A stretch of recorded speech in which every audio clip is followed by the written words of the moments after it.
Acho que quando vai acontecer uma coisa terrível, há um pressentimento. Havia um pressentimento assim na minha cabeça. Vamos me prender sozinho, mas não podia falar com certeza. Segura, pai! Vai, segura, advogado! Tinha momentos que eu me sentia bem feliz por saber que eu estava preso e era preso político. Queremos liberdade! Queremos liberdade! Queremos liberdade! Ser preso político num país ditatorial acaba sendo como uma espécie de prêmio Nobel.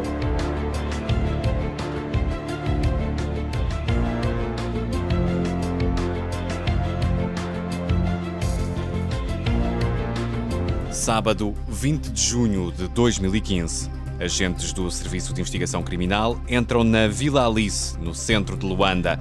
Detêm vários ativistas que se reuniam ali, incluindo Cédric de Carvalho, Mbanza Hanza e Dito Dali. Acusam-nos de planear um golpe de Estado. Nesse sábado do dia 20, curiosamente foi meu primeiro dia. Eu chego num período de uns 15 minutos, 10 minutos, tínhamos sido surpreendidos pelos agentes do SIC. O portão para entrar até a sala não ficava fechado. Não havia nada de secreto que estávamos aí a tratar. Era um espaço onde qualquer um que quisesse entrar, entrava. A polícia não teve que arrombar nada para chegar ali. Eram perto das 15 ou 14 e poucos. Entram os agentes do SIC com coletes e distintivos e polícia e armas apontadas. Baixem as cabeças, sentados. Eles começaram a dar muitas ordens, depois nós não sabíamos o que fazer. Abriram a porta do espaço onde nos encontrávamos e anunciaram a nossa detenção. Pronto, era um ambiente novo, nunca tinha sido detido. Pronto, ser submetido naquela situação foi para mim muito chocante. Ninguém pega nada e começaram a algemar-nos e tal e a recolherem os nossos meios. Um dos ativistas presentes, Cédric de Carvalho, contou depois num livro que os agentes levaram computadores, mochilas, telefones, pendrives. Fizeram uma vistoria cerrada no local para ver, não sei se estavam a procurar aqui, não sei se eram câmeras ou quê. Levaram o quadro e aí começaram a tomar notas dos nossos pertences, sei de quem, e anotavam. Quando eles estão a anotar os pertences, então é um processo que vai dar. Vocês não vão voltar naquele dia. A minha maior preocupação na altura era a minha filha e o meu sobrinho, porque eu vivia com meninos pequenos, na altura 7 e 8 anos. Então sozinho, eu havia deixado eles sozinhos e eu naquela situação. Depois ainda não tinha sido curada totalmente, encontrava-se adoentado. Depois conduziram-nos para a URP, é uma esquadra da polícia. Por lá ficamos aí uns 15 minutos também e conduziram-nos para nossas respectivas casas, para saber se tínhamos aí a arma, uma logística, não é? Que pudesse então dar suporte nesse suposto golpe de Estado que tínhamos sido acusados inicialmente. Ainda assim, os ativistas dizem que tinham consciência do risco das reuniões que estavam a fazer. Nós tivemos o caso de Caçula e Camolim, que foram mortos em 2012, portanto era um grande indicativo de que qualquer pessoa que naquela altura enfrentasse o regime podia de facto ser morta. Ponto alto, de certa forma, pela repercussão que teve, mas nós não fomos sentar aí na livraria aqui a Zel para ter 20 de junho, não nos ocorria isso. Tínhamos tido um histórico de desgaste. O Carbono dizia que o ativismo tinha entrado num loop. Nós íamos à rua, éramos 5, éramos 6, eram 5 minutinhos, vinha a polícia e pancada daqui, nos prendia, nos levavam para fora de Luanda. Aqui nós não temos serviço de inteligência e segurança do Estado, preciso saber. Nós temos serviços, inteligência e segurança do MPLA, porque se fosse do Estado, já vão ver que o MPLA está a destruir a nação. Se fossem do Estado, resgatariam o Estado que foi abocanhado pelo MPLA. Procederam com a revista, não encontravam nada que pudesse nos incriminar. A única coisa que encontraram na altura são livros e computadores. A minha dor naquele momento foi ter visto minha filha e meu sobrinho olharem para mim, algemado, sem saber o que lhes dizer. O papá que saiu para uma sessão de debate, depois volta algemado. Foi um ambiente de profunda tristeza para mim.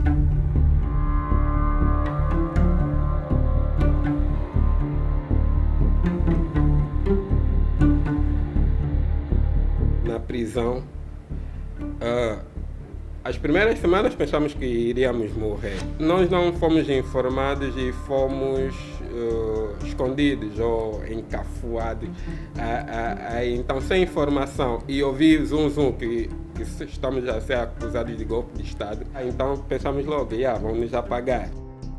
Os ativistas acusados de planear um golpe de Estado foram colocados nas chamadas celas de punição, as mais isoladas e temidas das prisões. É nessas celas que são colocados os prisioneiros que violam as regras do estabelecimento prisional. Ali não se vê o sol e o quarto do prisioneiro era ao mesmo tempo casa de banho. As celas de punição são horríveis. São celas degradantes, muito degradantes, violam de forma muito grave os direitos humanos. São celas que não há acesso de luz natural, completamente isolada, bastante mal cheirosa, porque aquilo é uma cela onde também está embutido o WC, melhor a sanita, e todas as necessidades fisiológicas são feitas ali, com o agravante de não ter água para poder despejar na sanita. A própria lei prevê que só é admissível ficar naquele local no máximo até 21 dias. O que aconteceu conosco é que passamos largamente esses dias. Ficamos quase 3 meses no principal refúgio que encontramos, mas isto é porque também conseguimos encontrar e tivemos apoio, é a leitura. É a única coisa que é possível fazer, é a leitura. Claro que dentro da cela, muitas vezes para conseguir manter um pouquinho o ânimo, eu fazia exercícios físicos, mas tirando isso não é possível fazer mais nada. Tédio. Quando os livros terminavam, porque aquilo era 24 horas sem nada a fazer, então o que tinha a fazer era só ler. Já houve altura em que terminei de ler um livro de 200 páginas em um dia. Foi um grande desafio estar lá dentro. Eu pelo menos tinha lido mais de 100 livros quando eu estava preso, então eu gostei desse lado. Tinha momentos bons e momentos maus dentro mesmo da prisão, né? Porque em alguns momentos nós sofremos tortura. Apesar de terem passado a falsa ideia de que éramos presos políticos com um certo estatuto diferenciado para melhor, o certo é que era mentira. Era mentira. Tudo o que passamos, todo o calvário que passamos nas prisões, lá está, foi para pior. Foi sempre para pior. Eu tenho estado a dizer que até o direito natural que os presos têm de usufruir diariamente da exposição solar, que é o chamado banho de sol diário, para termos acesso a isso, foi preciso dentro da cadeia fazer uma resistência, fazer protestos internamente. Isto revela que ser preso político durante todo o processo, toda a prisão, foi sempre muito difícil, foi sempre de muitas consequências para todos nós. De modo nenhum eu tenho orgulho desta prisão. É uma mácula, né? E até hoje temos sequelas. A 7 de julho, representantes de partidos políticos visitaram pela primeira vez os ativistas Raul Danda, da UNITA, e Abel Chivucovuco, então da Casa CE. Um gesto de solidariedade que contrastava com o discurso do governo sobre os ativistas. O presidente José Eduardo dos Santos comparou-os aos fracionistas de 1977, dos quais se destacam José Van Dunham, Cita Valles e Nito Alves. O presidente da República acusou os ativistas de tentarem reeditar um golpe de Estado, como alegadamente a 27 de maio de 1977.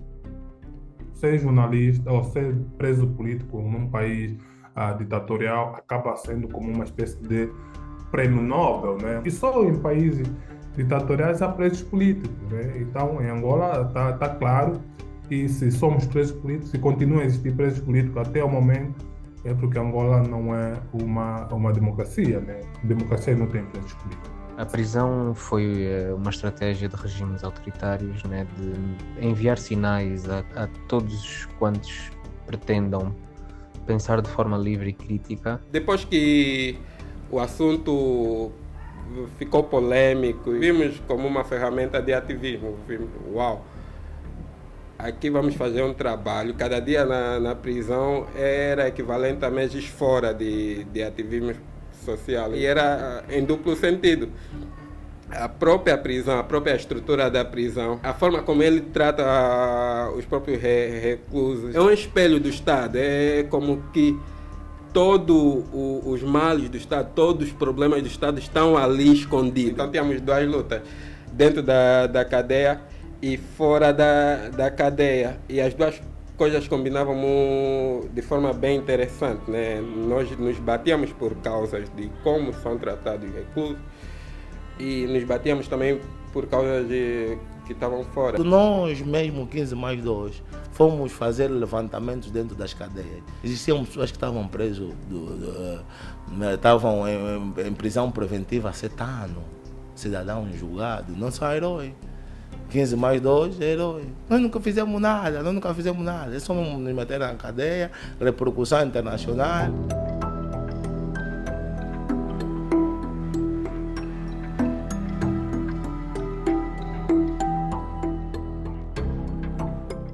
Setembro chegou.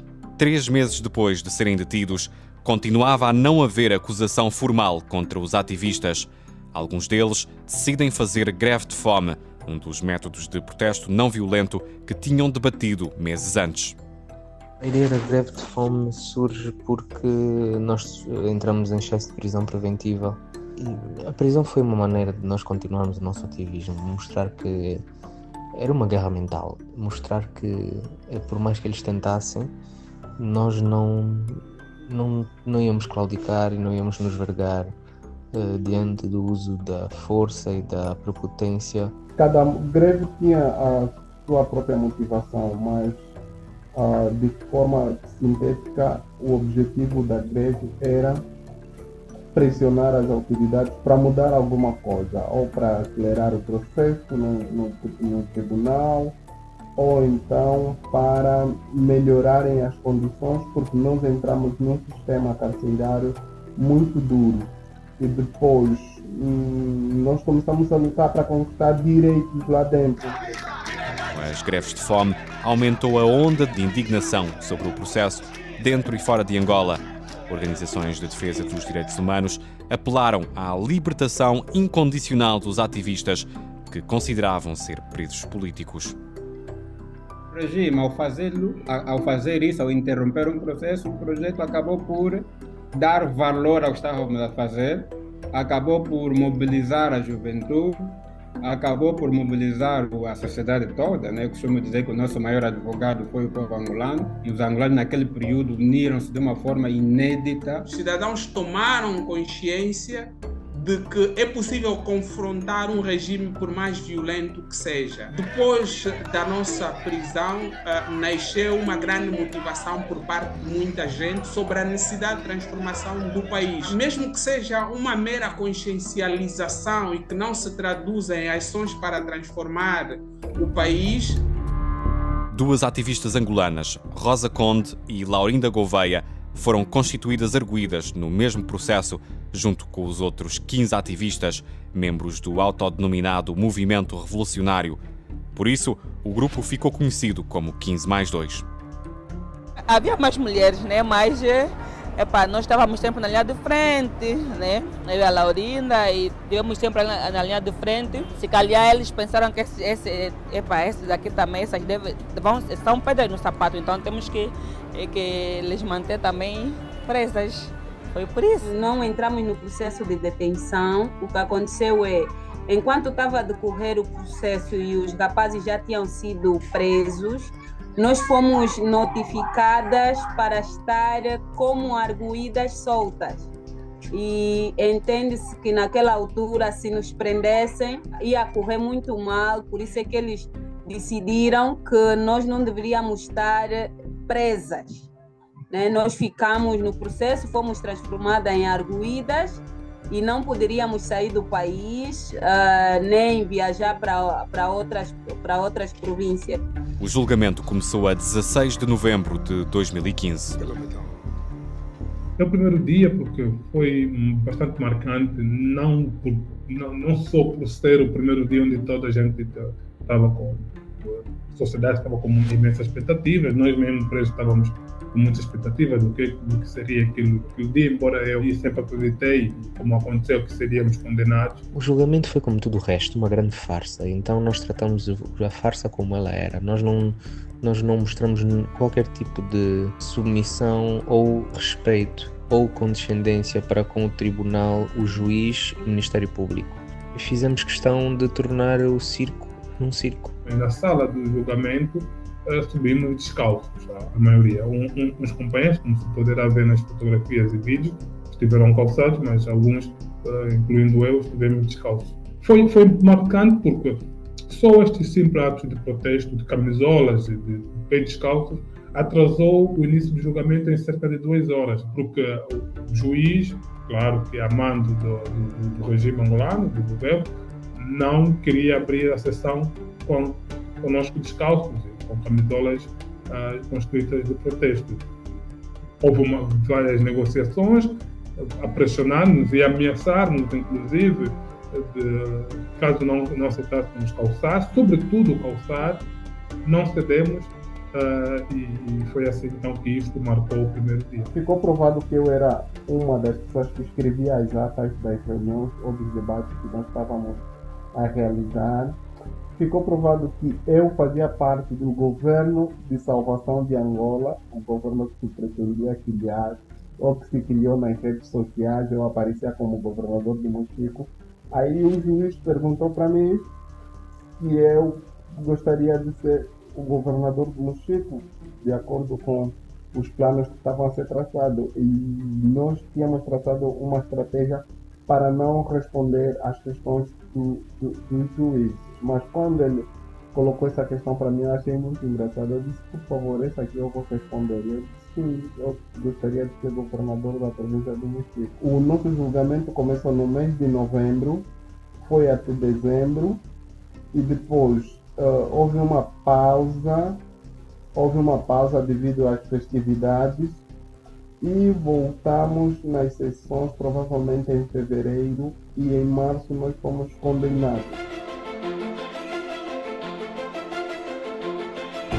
O processo dos 15+2, ele se torna um marco na construção da consciência cívica do próprio cidadão. Esse é o primeiro ganho que nós conseguimos conquistar. E os 15+2 tornaram-se referência no seio da juventude, né? Sem desprimor de outras personalidades que venham se bater também ao longo desse tempo. Mas o processo 15+2 vem dar um boom, vem aquilo aclarar a visão dos jovens que se encontravam um tanto quanto obscura. Aquilo conseguiu abrir a consciência cívica do próprio cidadão. A maior causa de mortalidade de Angola, diz as estatísticas, que é a malária. Não é a malária, é a cobardia, o silêncio do povo. É mesmo por via do silêncio, da cobardia do povo que existe a malária. Que não existe educação, que não existe saneamento básico. Se nós não fôssemos cobardes, nós já teríamos destituído essa facção criminosa que é esta.